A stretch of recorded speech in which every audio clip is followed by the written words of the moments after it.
Hello guys, welcome back to my YouTube channel. My name is Satyam Charusia, MBBS second year student from SMC Pratapgarh. और हम लोग कर रहे हैं PYQ की सीरीज़, जिसमें हम बायोलॉजी के PYQs हम करने वाले हैं। और हमने कुछ चैप्टर्स कर चुके हैं, जिसका वीडियो आपको मेरे चैनल पे मिल जाएगा। तो शुरू करते हैं आज का वीडियो, जो कि है breathing and exchange of gases के बारे में। इसका PYQ है। इसमें हम पास्ट 10 ईयर्स के PYQ करेंगे, क्योंकि ये ज़्यादा इंपॉर्टेंट हैं आपके नीट पॉइंट ऑफ व्यू से। तो शुरू करते हैं क्वेश्चन नंबर 1 से। Which of the following is not the function of conducting part of respiratory system. कौन सा conducting part of respiratory system का फंक्शन नहीं है। यहाँ पे हम लाइन देख लेते हैं। The conducting part transport atmospheric air to alveoli, clears it from foreign particles, humidifies and also bring the air to the body temperature. अब ऑप्शंस पढ़ते हैं। It clears inhaled air from foreign particle, बात सही है। Inhaled air is humidified, बात सही है। Temperature of inhaled air is brought to body temperature, बात सही है। Provide surface for diffusion of O2 and CO2, नहीं, ये काम है एक्सचेंज पार्ट का, तो ये गलत हो जाएगा। सो the correct answer is D. Question number 2 diagram के बारे में है। इसका डायग्राम देखते हैं कहाँ है। ये रहा इसका डायग्राम। ए क्या है? ए है ट्रैकिया। बी क्या है? बी है प्लूरल मेम्ब्रेन। सी क्या है? सी जस्ट नीचे है एल्यूलाई, यहाँ पे है। डी क्या है? डायफ्राम। बारी बारी से ऑप्शन पढ़ते हैं। सी क्या है? एल्यूलाई, बात सही है यहाँ पे। Thin walled vascular bag like structure for exchange of gases, बात सही है। डी क्या है? लोअर एंड ऑफ लंग्स, नहीं, ये डायफ्राम है, यही बात गलत हो जाएगी। ए क्या है? ट्रेकिया, हाँ सही है। Long tube supported by complete cartilaginous ring, complete नहीं होगा, ये इनकम्प्लीट होता है। फॉर कंडक्टिंग इंस्पायर्ड एयर, बात गलत हो जाएगी। बी क्या है? बी है प्लूरल मेम्ब्रेन, बात यहाँ सही है। Surround the ribs on both side, ribs को सराउंड नहीं करती, लंग्स को सराउंड करती है, तो बात गलत हो जाएगी। सो the correct answer is A. Question number 5 की बात कर लेते हैं।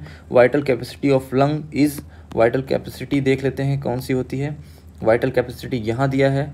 वाइटल कैपेसिटी ERV, TV और IRV को ऐड करके मिलती है। So the correct answer is B. Question number 6, select the correct events that occur during inspiration. Inspiration के दौरान कौन सा करेक्ट इवेंट अकर होता है, ये हम देख लेते हैं। इंस्पिरेशन में, inspiration is initiated by contraction of diaphragm which increases the volume of thoracic chamber in anterior posterior axis. The contraction of external intercostal muscle lift up the ribs and sternum, causing an increase in the volume of thoracic chamber in dorsoventral axis. अब यहाँ पे पढ़ते हैं। Contraction of diaphragm होता है। Contraction of external intercostal muscle, बात सही होता है। पल्मोनरी वॉल्यूम डिक्रीजेज, इंस्पिरेशन में पल्मोनरी वॉल्यूम इंक्रीज करता है। Intra pulmonary pressure increases, intra pulmonary pressure increase नहीं डिक्रीज करता है, तभी तो बाहर की एयर अंदर आ पाती है। So the correct answer is A. Tidal volume, expiratory reserve volume of an athlete is 500 ml and 1000 ml respectively. What will be the expiratory capacity if the residual volume is 1200? इसमें पूछा है expiratory capacity. Expiratory capacity यहाँ पे देख लेते हैं क्या होती है। एक्सपायरेटरी कैपेसिटी होती है TV प्लस ERV। TV कितना दिया है? टाइडल वॉल्यूम है 500, ERV कितना दिया है? 1000, तो वैल्यू हो गई 1500। सो द करेक्ट आंसर इज 1500। यहाँ रेजिडुअल वॉल्यूम का कोई मतलब नहीं है देने का। Question number 8, select the correct statement. सही स्टेटमेंट ढूंढना है। Expiration occur due to external intercostal muscle, नहीं, ये इंटरनल इंटरकॉस्टल मसल होती है। Intrapulmonary pressure is lower than the atmospheric pressure during inspiration, बात सही है। अंदर का प्रेशर कम होता है, बाहर का ज़्यादा होता है, तो इंस्पायरेशन होती है। Inspiration occur when atmospheric pressure is less than, नहीं, बात गलत है। लेस नहीं होता है, मोर होता है। Expiration is initiated due to contraction of diaphragm, contraction of diaphragm ऐसे होगा तो वॉल्यूम बढ़ता है, इंस्पायरेशन होगा, बात गलत है, एक्सपायरेशन नहीं होता है। So the correct answer is B. 9th, match the following question आ गया। इसको हम इस चार्ट से देख लेते हैं। टाइडल वॉल्यूम पूछा है। टाइडल वॉल्यूम यहाँ पे लिखा है 500, तो हो जाएगा 500 से 550। इंस्पायरेटरी रिजर्व वॉल्यूम लिखा है, यहाँ पे देख लेंगे 2500 से 3000, सो ये हो जाएगा 2500 से 3000। एक्सपायरेटरी रिजर्व वॉल्यूम पूछा है, यहाँ पे देख लेंगे 1000 से 1100, तो यहाँ पे हो जाएगा 1000 से 1100। रेजिडुअल वॉल्यूम देख लेंगे, यहाँ पे दिया है 1100 से 1200, सो ये हो जाएगा 1100 से 1200।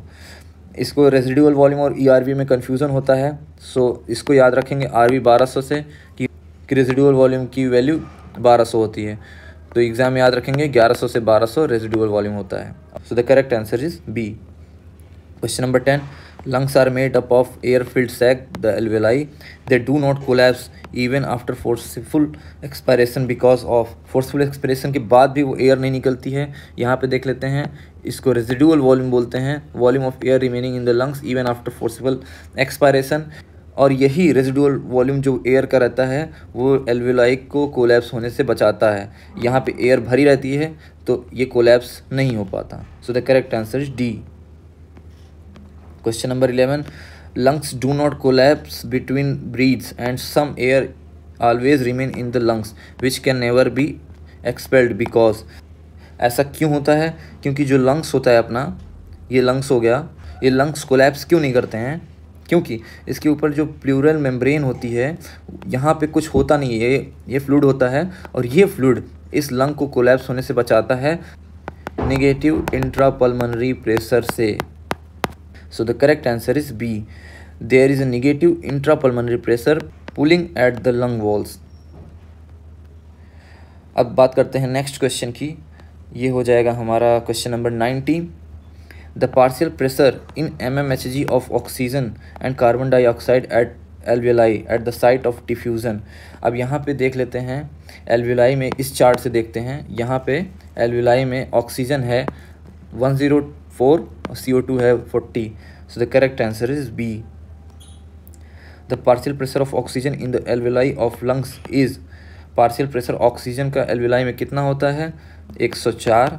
Equal to that in the blood, blood में कितना होगा? या तो होगा 40 या तो होगा 95। 40 डीऑक्सीजनेटेड में, 95 ऑक्सीजनेटेड में। सो ये लाइन गलत है, जब भी रहेगा इससे कम ही रहेगा। More than that in the blood, बात सही है क्योंकि 40 और 95 से तो 104 ज़्यादा ही है। Less than that in the blood, बात गलत है। Less than that of carbon dioxide, बात गलत है क्योंकि कार्बन डाइऑक्साइड 40 से 45 के बीच ही रहता है। So the correct answer is B. Next question की बात कर लेते हैं, ट्रांसपोर्ट ऑफ गैसेज से क्वेश्चन है।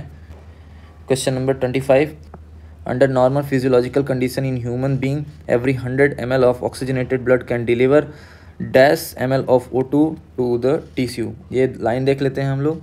Every 100 ml of oxygenated blood can deliver around 5 ml of O2 to the tissue.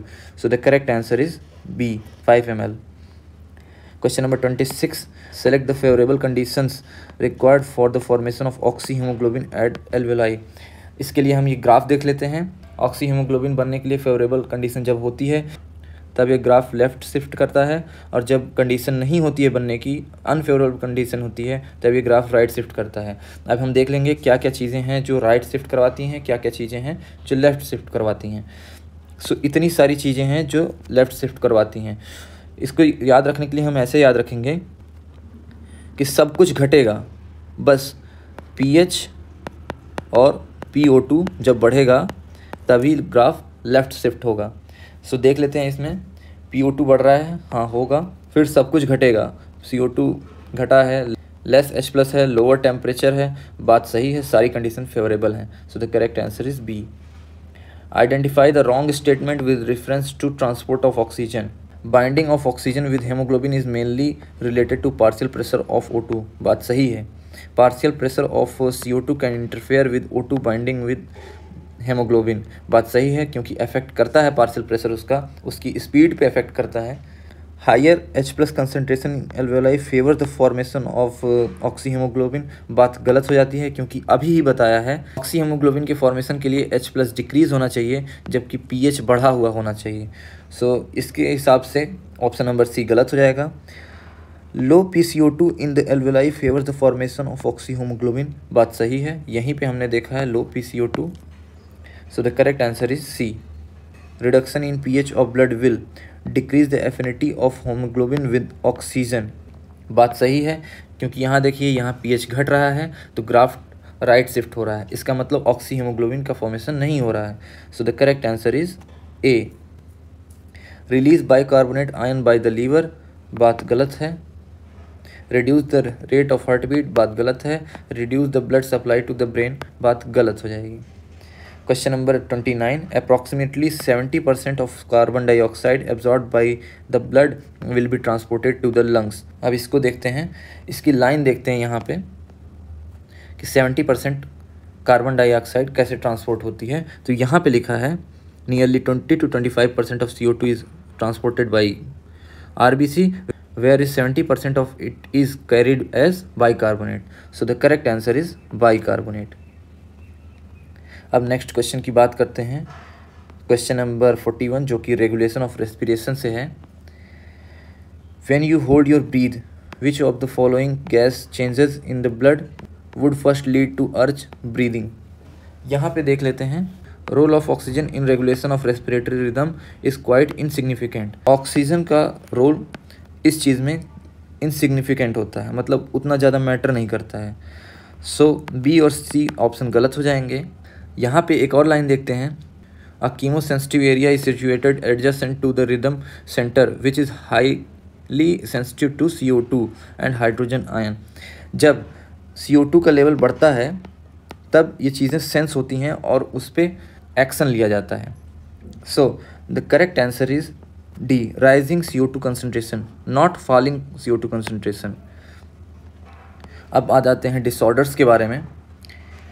Due to increasing airborne allergens and pollutants, many people in urban areas are suffering from respiratory disorder that cause wheezing due to. Wheezing किस में होती है? Wheezing होती है, यहाँ पे देख लेते हैं, अस्थमा में। अब अस्थमा में वीजिंग होती है तो इसका मतलब क्या है? अस्थमा में क्या होता है? Inflammation of bronchi and bronchioles. यहाँ पे देख लेते हैं, increase airborne allergens and pollutants in urban areas. सो इस हिसाब से option number C, inflammation of bronchi and bronchioles. Question number 45, which of the following option correctly represent the lung conditions in asthma and emphysema respectively. Asthma और emphysema में क्या common होते हैं? Asthma में क्या होता है? इन्फ्लेमेशन होता है ब्रोंकी और ब्रोंक्यूल्स का, और इम्फाइसीमा में तुम्हारा रेस्पिरेटरी सरफेस रिड्यूस हो जाता है। यहाँ पे लाइन दी हुई है। अब देख लेते हैं इसमें, inflammation of bronchi and bronchioles and decreased respiratory surface, बात सही है। सो ऑप्शन ए सही हो जाएगा। विच of the following is an occupational respiratory disorder. Occupational respiratory disorder एक ही है इसमें, जो कि है सिलिकोसिस। सिलिकोसिस कैसे होता है? ये होता है सिलिका डस्ट से। क्वेश्चन नंबर 47 की बात कर लेते हैं, name the chronic respiratory disorder caused mainly by cigarette smoking. Cigarette smoking के लिए यहाँ पे देख लेते हैं, एक लाइन दी हुई है, one of the major cause of this is cigarette smoking. ये लाइन लिखी हुई है इम्फाइसीमा में। So the correct answer is emphysema. Question number 48, asthma में बी एट्रीब्यूटेड टू। अस्थमा में क्या होता है? इन्फ्लेमेशन ऑफ ट्रैकिया, नहीं। Accumulation of fluid in the lungs, नहीं। बैक्टीरियल इन्फेक्शन ऑफ लंग्स, नहीं। Allergic reaction of mast cell in the lungs, ये बात सही है, तभी तो ये इन्फ्लेमेशन यहाँ पे लिखा हुआ है, inflammation of bronchi and bronchioles, और इसमें वीजिंग भी आती है। So the correct answer is D. Name the pulmonary disease in which alveolar surface area involve in gas exchange is drastically reduced due to the damage in the alveolar wall. Alveolar wall में damage हो जाता है। यहाँ पे देख लेते हैं, इम्फाइसीमा में लाइन लिखी हुई है, emphysema is a chronic disorder in which alveolar wall are damage due to respiratory surface is decrease. So the correct answer is D, emphysema. So guys, ये हम चैप्टर कर चुके हैं जो कि है breathing and exchange of gases.